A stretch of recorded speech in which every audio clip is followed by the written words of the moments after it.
Welcome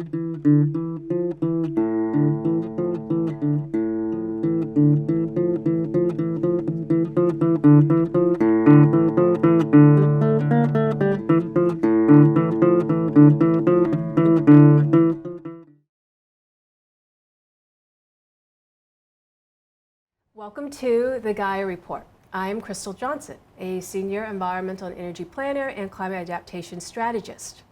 Today we have a very special guest. We have a founding member of Extinction Rebellion in Boston.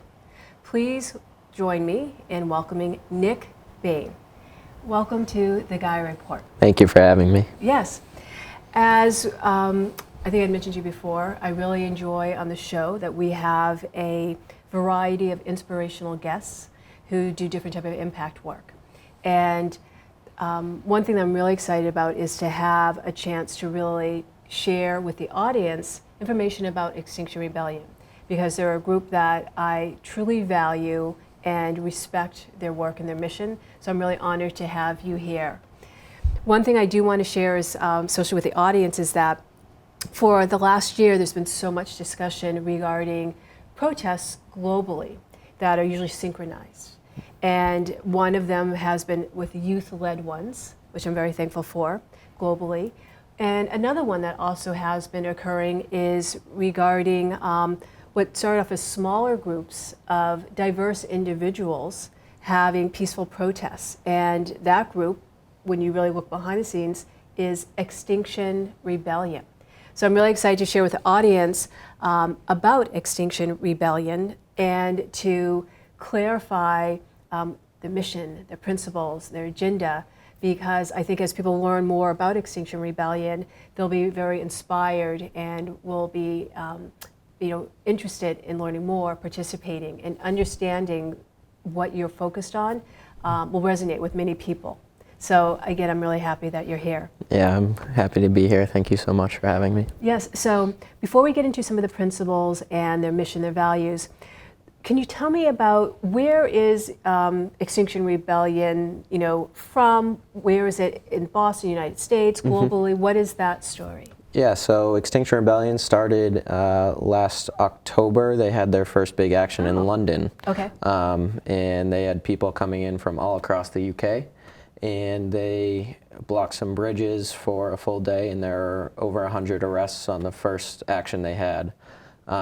And now it's grown across the world, really. In the US, there's chapters in almost all the big cities: Denver, New York City, LA, San Francisco, DC, and it just keeps growing. Right. It's pretty amazing. Now, one thing that you said that is really significant, especially for the audience to really understand, is that as Nick had mentioned, the growth in such a short amount of time, like almost exponentially in a very impactful way, has occurred. And that does not happen with organizations that people may consider, it's a rebellious group, it's a fringe group, it's somebody's just looking to, to disrupt and be, out there. Because that doesn't attract, a wide range of people and have that longevity and the impact that Extinction Rebellion is having. So then as I became more familiar and really started to investigate, and again why I value it, is recognizing that it had a really smart background in the principles, mission, the value, and the requests, and that's why in such a short amount of time, really from not even a year ago, it's grown throughout Europe, yet alone then globally, and including here in the United States and Massachusetts. And so that's really significant around the intelligent planning and what resonates with everyday people to participate. So one thing I do want to share with the audience are some of the Extinction Rebellion principles and values. We'll just go through them. And just to share, for the principles, there are 10. So I'm going to list them and we may discuss them. So the first one is Extinction Rebellion principle is to have a shared vision of change, so creating a world that is fit for generations to come. Second is to have a mission on what is necessary, and focusing on mobilizing 3.5% of the population to achieve system change. And we'll get to that a little bit later, because that is quite significant as far as a principle and why there's so much momentum happening with it. Yeah. Another principle of Extinction Rebellion is understanding need for a regenerative culture. So creating a culture which is healthy, it's resilient, and adaptable. Whereas today, in our day-to-day life, our business, it is not really a sustainable model. And recognizing then there has to be some sort of shift, which is feasible. But that's a key part. Another principle is that they openly challenge ourselves and this toxic system that relates to what we were talking about, where there does have to be some recognition of leaving our comfort zones to take action for change. And again, how we've always done business, and what we've even expected of our politicians and of the role of business and community and global citizenship and ecological health. It really needs to shift as far as that value. So it's more economic, social, environmental, in a balance. Another principle that is wonderful is that they value reflecting and learning, and that's actually quite significant, very mindful. So that following a cycle of action, reflection, learning, and planning for more action. And I think that probably attributes to the amount of success they've had in such a short amount of time, because it is not emotionally erratic. It's not just combative. It's really smart, it's grounded, and it's an intelligent approach. And again, I think that's why people say, wait a minute, this does apply to me, and it goes across all different Yeah, groups. and one of the things that makes Extinction Rebellion really unique is that it is very experimental. We want to try It's new huge. things because for 30 plus years we've heard the science telling us that we're in trouble and Yes. the traditional methods aren't working. So we really value going out on a limb, trying something new, and if it doesn't work, we look back at it, we figure out why it didn't, and we try and find a new way forward. And I think that's brilliant, because I do a lot of strategic planning and master planning, and in most efforts and endeavors, you always have to go back. It is experimental, whether it's recognized or not, but it's really clear to say, you know what, it truly is that way. And we're at an unprecedented time right now, and we have such a tight schedule, as we had mentioned, regarding, is it 10, 20, some people say 30, but no one ever says more than 30. And if we're going to have sustainable solutions planned and implemented for measurable results quickly, it has to be done now, but in a new method than how we've done it before. Because how we've done it before has created every environmental, social, and economic issue we have. So I don't think anyone could actually stand there proudly and say, it's working. Right, exactly. Right? But thank you for adding that. The other one of the principle is that Extinction Rebellion welcomes everyone in every part of everyone. So working actively to create safer, more accessible spaces, and that's huge. Another principle is Extinction Rebellion actively mitigate for power. So breaking down the hierarchies of power for more equitable participation. And I'd have to say I can completely understand that, and not many organizations can take on that role, but it's essential as you look at the system that we have. And you called it what it was. It is a dysfunctional one. It's not serving even all. And so to highlight. Yeah, and I'll just say, as a privileged white man, cisgender, straight, it's really important that I am not the face of the movement. I'm here to spread the knowledge of it, but I don't want to be the face of Extinction Rebellion. I want it to be the people who have been historically oppressed by environmental injustices and social injustices, and the systems have relegated to not in the center of the fight. Right. No, that's wonderful. That's great. And we'll get back to that too, as well as the point about the 3.5%. Yeah. Another principle of Extinction Rebellion is to avoid blaming and shaming. So we live in a toxic system, but no one individual is to blame, and that is very true. When there's a great article recently about the Amazon's fire burning, and while a lot of blame can be placed just on Brazil and that political system, looking at some of our market channels that contribute to okay, why are they deforesting? Why is there more fertilizers? And what products have you bought? From palm oil to other things that you might think are sustainable or great, and how the businesses that are here in our banks, locally, and such. And so it's very clear regarding no one person is to blame.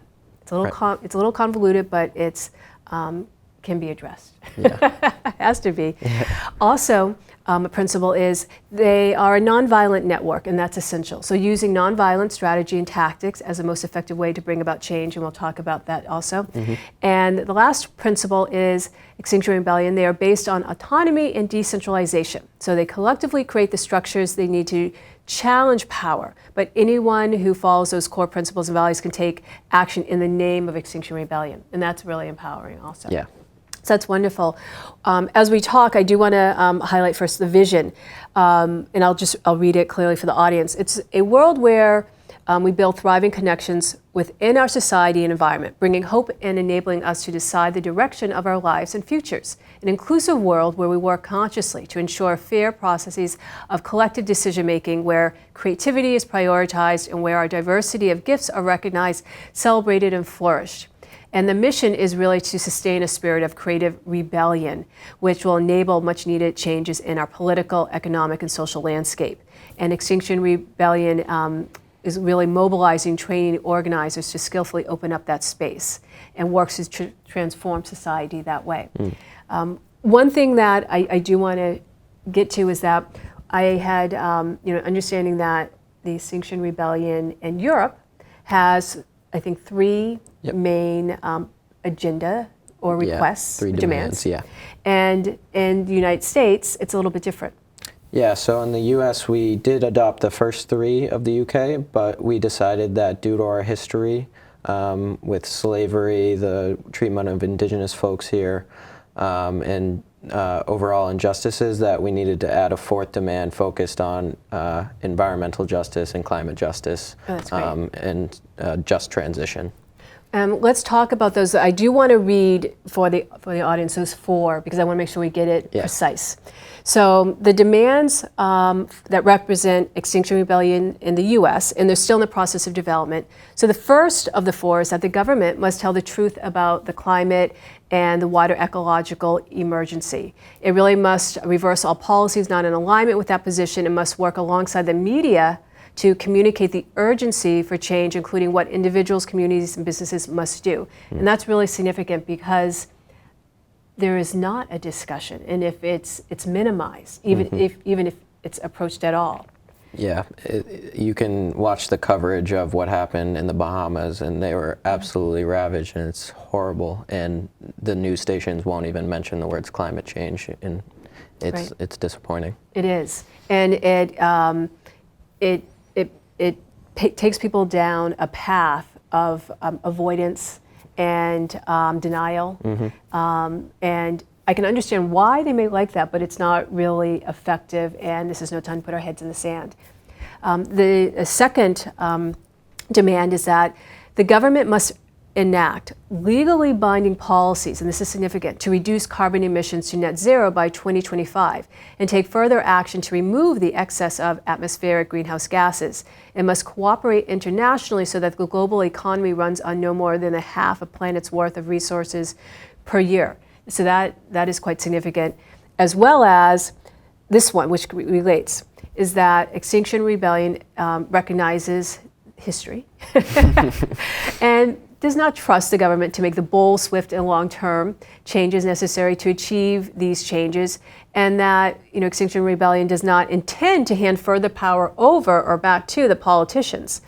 Instead, we demand a citizens' assembly, we can talk about that, to oversee the changes as we rise from the wreckage, creating a democracy fit for purpose. And that is quite significant, not just saying, please recognize and report on it and take action, but we've had decades of, non-impactful meetings and promises and discussions, we find out that politicians and businesses, particularly the fossil fuel, knew since the 70s and hid so much information when it could have been addressed, and we would not be in the dire situation we're now. So not really looking to repeat that.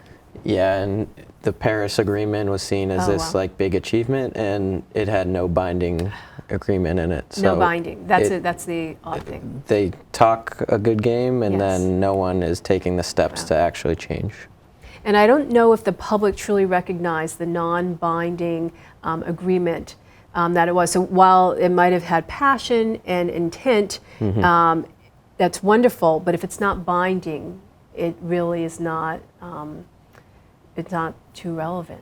And not a solution. I will say that one of the architects behind the Paris Agreement, she's a lawyer in the UK, and she's now a big part of Extinction Rebellion and has been arrested in the actions with Extinction Rebellion because she feels that the traditional ways of organizing for a sustainable planet haven't been working.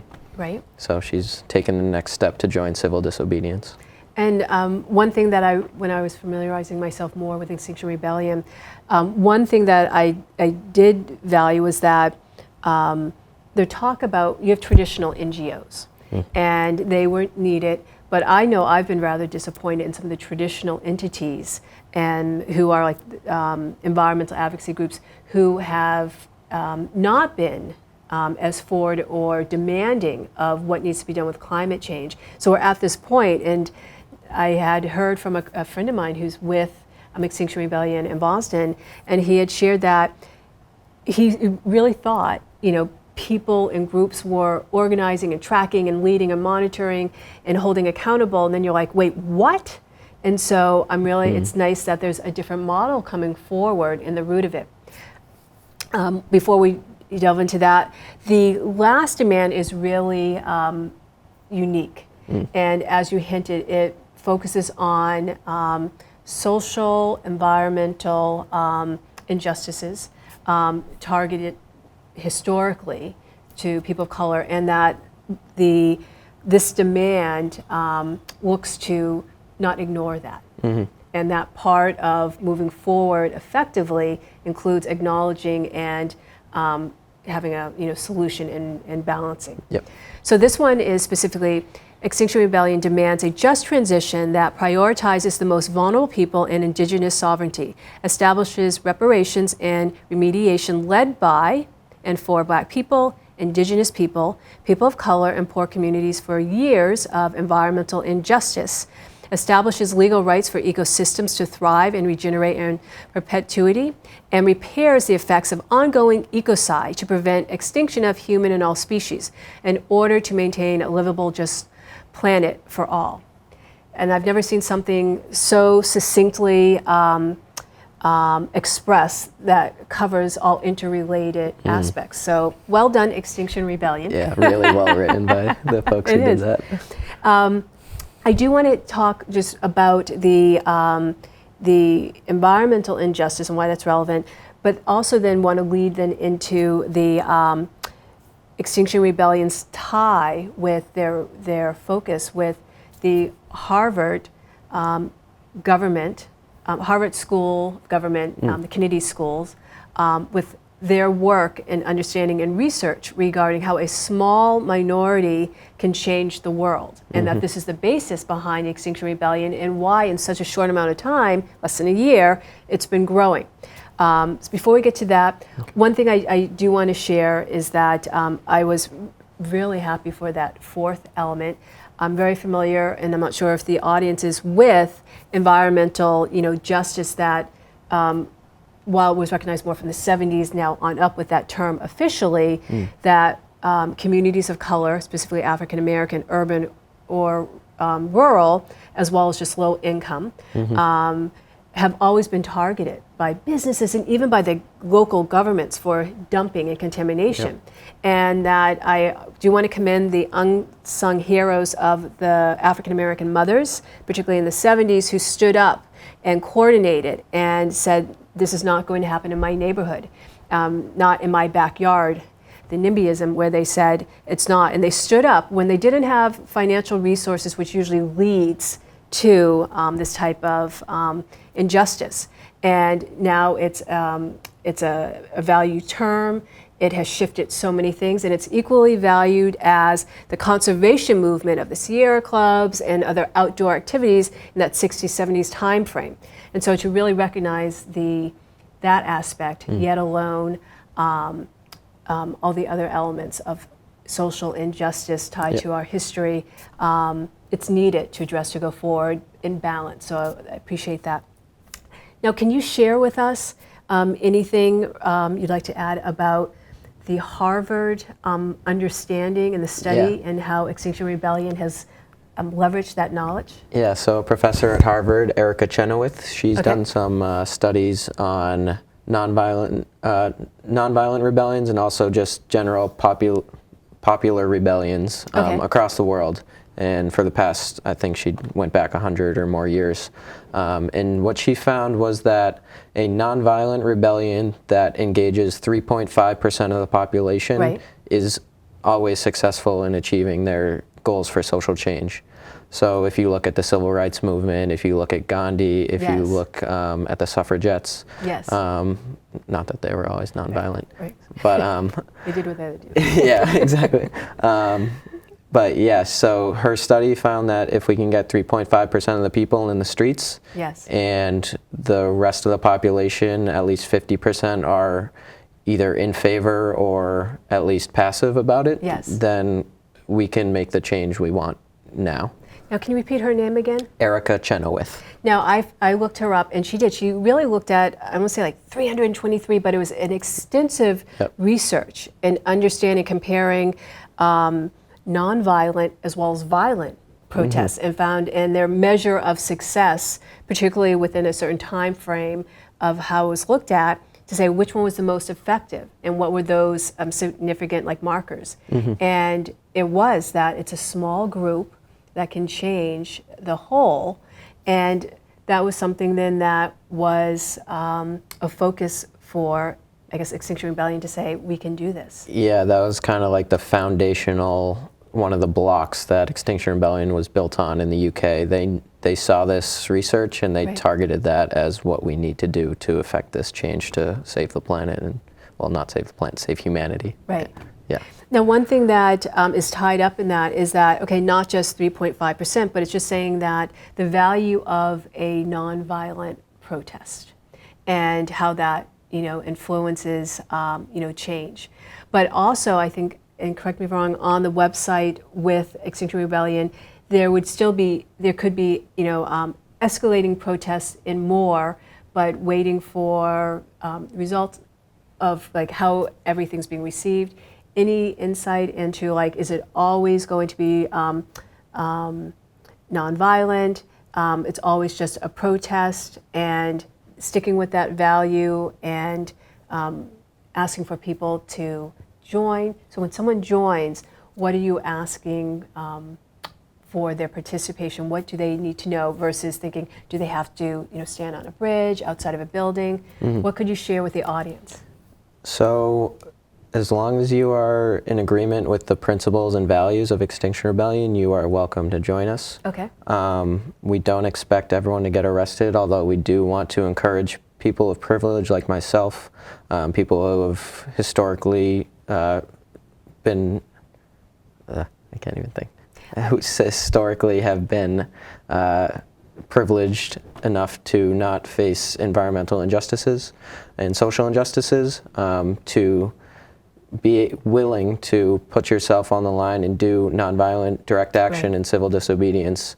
And it's in a community of people that will support you. That said, you do not have to do civil disobedience or risk arrest.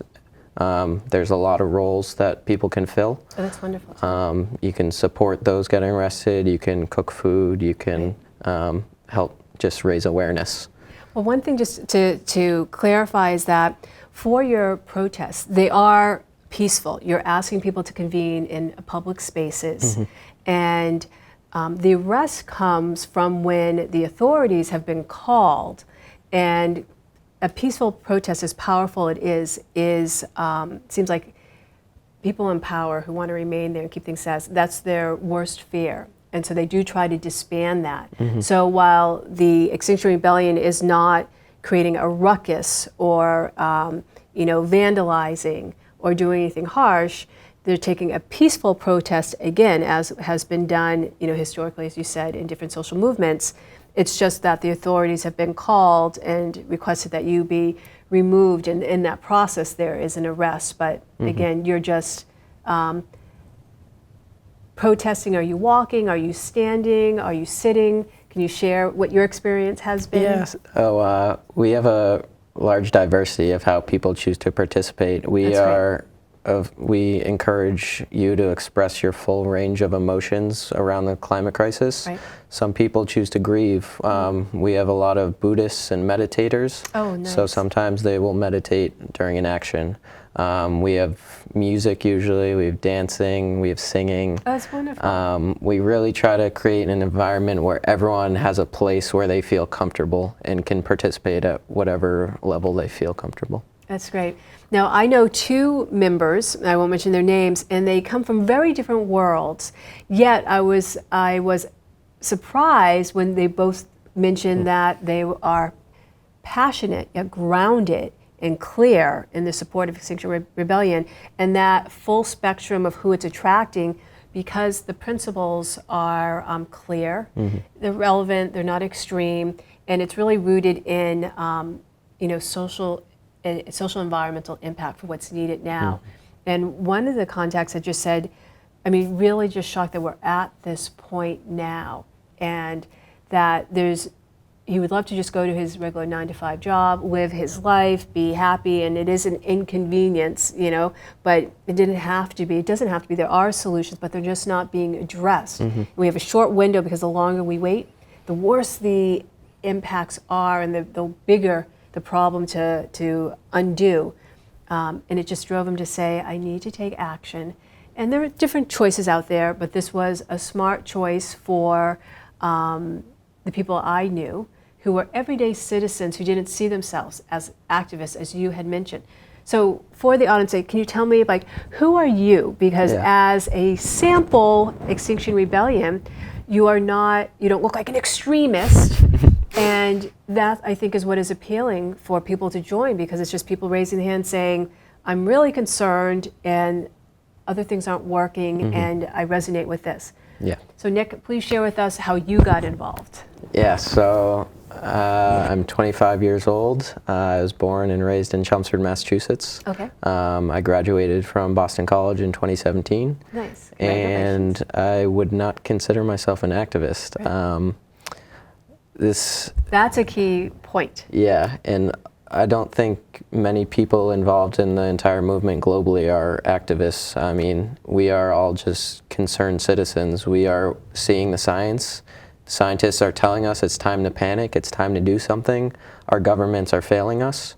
So I felt like when I saw the videos of what Extinction Rebellion was doing in London last October, it resonated with me so strongly, because people were expressing their true emotions. So much in our society we bottle it up and we're supposed to not talk about it, and we have to be political and we have to be reserved.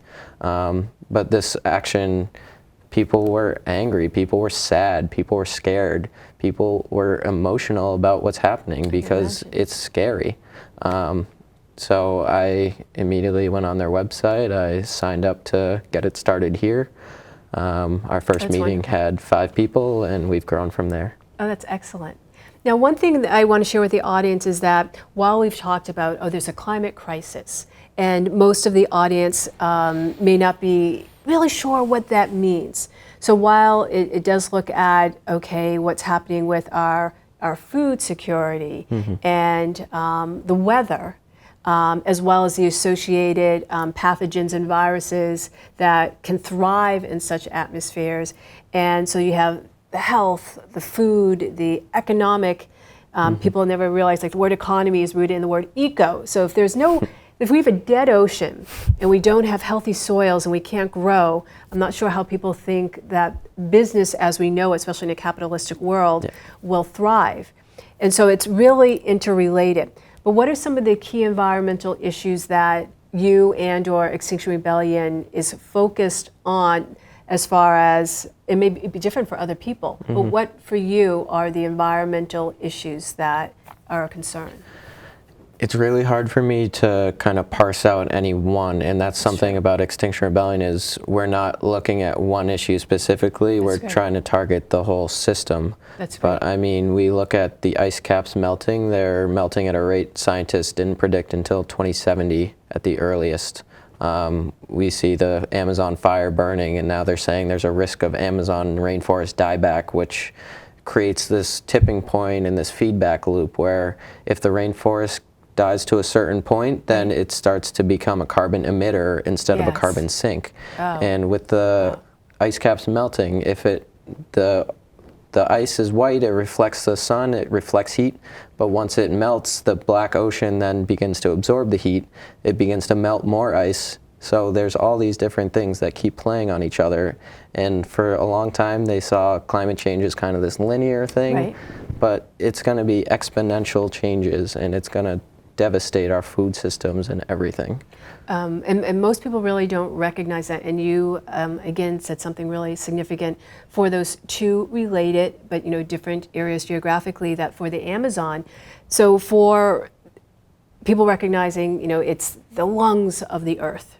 And whether it's like 20% of the oxygen or such, that as it burns and that 20% goes down, you're just clarifying that it's not then just like, okay, we stopped at, say, maybe 12%, got to a certain point, and then it reverses that. It's no longer emitting oxygen or pulling carbon. It now is releasing, and now it's doing the opposite of what it was intended, or the value that we had for it. And that further complicates the impacts from the ice melting and what that means for so many different factors. Yeah, and all these different issues are so interconnected, and we are interconnected with the Earth. So once these safety nets start going, it's hard to say how much longer we would be around. No.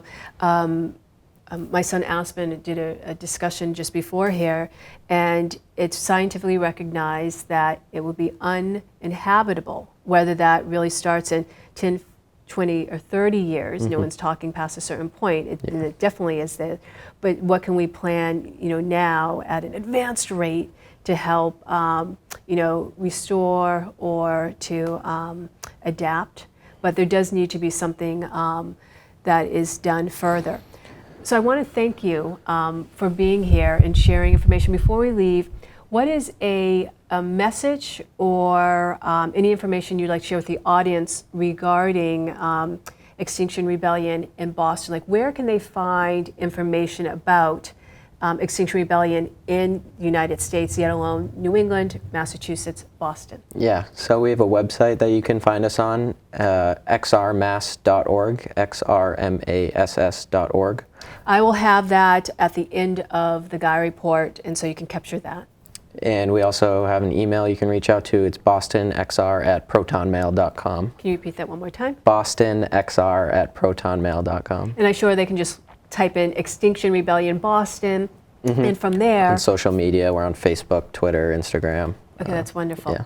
Now, what is an action? I know we're in September, and so much is happening this month regarding climate awareness. For today, September 5th, can you share what Extinction Rebellion was involved in as far as an international call to action? So today was an international global call for solidarity with the Amazon. So we went to the front of BlackRock on State Street, and they are a huge 6.5 trillion fund manager, the largest in the world, and they were recently named the #1 funder of deforestation in the Amazon. So we went there to show solidarity with the indigenous people in the Amazon who are fighting the fires and fighting to keep our rainforest and our planet alive. That's wonderful. It's sad, but glad that it's coordinated and that there are efforts for that. Now, it's my understanding that there are 2 other dates in September that are significant. Can you share those? Yeah, so we definitely want to promote the youth-led climate strike on September 20th. We want people of all ages to be there, and that's another thing about Extinction Rebellion. You don't have to be young, you don't have to be old, you can be any age and participate with us. But yeah, so September 20th, the youth-led climate strike at Boston City Hall. Yes. And then on September 27th, Extinction Rebellion is hosting an event called Flood the Seaport. You can find out more at our website. And September 27th at around 3:30, we'll be meeting at Dewey Square. Wonderful. So on behalf of Mother Nature, I say thank you to you and Extinction Rebellion, and I ask that all the audience look up Extinction Rebellion Boston, and that you recognize what is happening with the environmental crisis, do some research, and take some action. Thank you so much.